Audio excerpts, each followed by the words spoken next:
Hello and welcome to Shanvi Study Circle, your home to all the weird lesson plans, micro teaching plans. आज का हमारा विषय है इतिहास और प्रकरण है जैन धर्म। तो ये हमारे लेसन प्लान का मेन पेज है, जहाँ पे सबसे पहले हम एंट्रीज फिल करते हैं, जैसे कि दिनांक, कक्षा, विषय, प्रकरण, चक्र और अवधि। ठीक है। फिर आते हैं सामान्य उद्देश्य। तो सामान्य उद्देश्य जो हैं ये हमारे विषय पर आधारित होते हैं, और विशिष्ट उद्देश्य फिर जो कि हमारे प्रकरण पर आधारित होते हैं।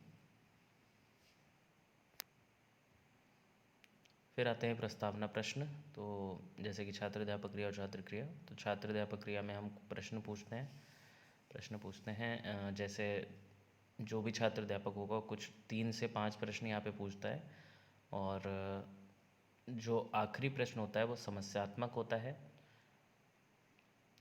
और टॉपिक के ऊपर होता है। ठीक है। फिर उद्देश्य कथन। तो उद्देश्य कथन जो है ये छात्र अध्यापक द्वारा किया जाता है, जहाँ पे छात्र अध्यापक जो कहते हैं कि छात्रों आज हम अपना जो भी उसका प्रकरण है उसके विषय में विस्तार से अध्ययन करेंगे। फिर प्रस्तुतिकरण का पार्ट आता है। तो यहाँ पे हम जैसे कॉलम्स हमको यहाँ पे दिख रहे हैं, जैसे शिक्षण बिंदु जो हमारा टीचिंग पॉइंट होता है, और छात्र अध्यापक क्रिया। तो यहाँ पे 2-2 प्रश्न हर एक टीचिंग पॉइंट के लिए, हर एक शिक्षण बिंदु के लिए 2-2 विकासात्मक प्रश्न है कि डेवलपिंग क्वेश्चन हम फॉर्म फ्रेम करते हैं और फिर उसका एक्सप्लेनेशन देते हैं।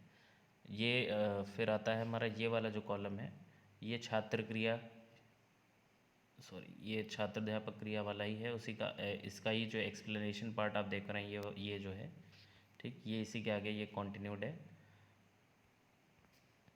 और ये इसके सामने इस पेज के सामने वाला पेज ये है हमारा। ठीक है। छात्र क्रिया, विधि या प्रविधि, और जो श्याम पट्ट कार्य होगा वो यहाँ लिखा जाएगा। छात्र क्रिया में मतलब जो हमने विकासात्मक प्रश्न पूछे थे अपने टीचिंग पॉइंट पे, वो उसके उत्तर हम यहाँ पे लिखते हैं।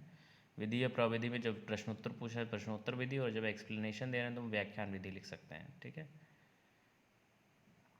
फिर आते हैं बोधात्मक प्रश्न। तो जो भी टॉपिक था हमारा, उस पर जो कुछ भी हमने पढ़ाया है उसी पे हम बोधात्मक प्रश्न पूछते हैं, और श्याम पट्टकार में जो है उन्हीं के आंसर्स लिखे जाते हैं। फिर हमारा आता है निर्देश और कक्ष निरीक्षण। तो यहाँ पे छात्र अध्यापक जो है छात्रों को, श्याम पट्टकार को उत्तर पुस्तिका में उतारने का निर्देश देता है और स्वयं कक्षा का निरीक्षण करता है। पुनरावृत्ति प्रश्न की बात करें तो सही, यहाँ पे हम सही गलत का निशान लगाओ, या रिक्त स्थान भरो, या मिलान कीजिए, ऐसे कुछ भी बना के दे सकते हैं। और गृह कार्य में 2 गृह कार्य दिए जाते हैं। पहला जो होता है वो आपका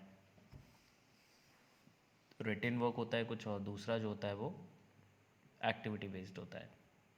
So thanks for watching this video. Like and subscribe for more plans, and don't forget to share also.